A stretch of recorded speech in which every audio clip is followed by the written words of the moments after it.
Hello, hi hi. நம்ம வீட்டில் தான் ஹீட்ரு இருக்குமே. ஹீட்டரில் வந்து நல்லா ஹாட் வாட்டர் வச்சுட்டிங்கன்னா இதில் வந்து லெமன், சால்ட்டு, லைட்டாக டர்மரிக் 3 மிக்ஸ் பண்ணியிருக்கேன். மிக்ஸ் பண்ணிவிட்டு இது நல்லா நம்ம அந்த ரூம் ஃபுல்லாக வைப் பண்ணியிருக்கேன். பாருங்கள் எவ்வளோ க்ளீனாக இருக்குது. நல்லா க்ளீனாக இருக்கும், நல்லா ஸ்மெல்லாகவும் இருக்கும். இது வந்து டாகுக்கு ஹெல்த்தியாகவும் இருக்கும். இந்த கடையிலேருந்து ஒன்று வாங்கி அது ஏதோ துடைக்கிறோம். ஏன்னா நான் இப்படி பண்ணியிருக்கேன். என்கிட்ட ஒரு டாக் இருந்தது, ஒரு ஸ்ட்ரீட் டாகு. ஸோ அவங்க சொன்னாங்க பெட்டுக்கான இது வைப் பண்ணலாம், அந்த லிக்விட் என்னமோ கொடுத்தாங்க. பட் அவனுக்கு அது வந்து நிறைய சைடு எஃபெக்ட்லாம் வந்து அது போயிடுச்சு. ஸோ இது பெஸ்ட்டு என்னை பொறுத்த வரைக்கும்.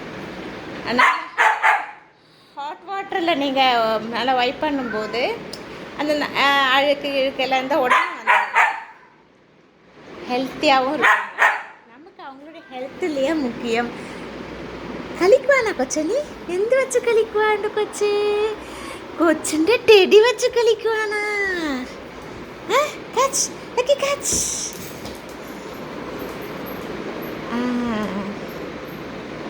ஓகேவா, இன்றைக்கி என்னால் முடிஞ்ச ஒரு சின்ன டிப்ஸ் கொடுத்துருக்கேன். நல்லா ஹெல்த்தியாக இருக்கும் நம்ம பெட்ஸ் எல்லாம். பாய்.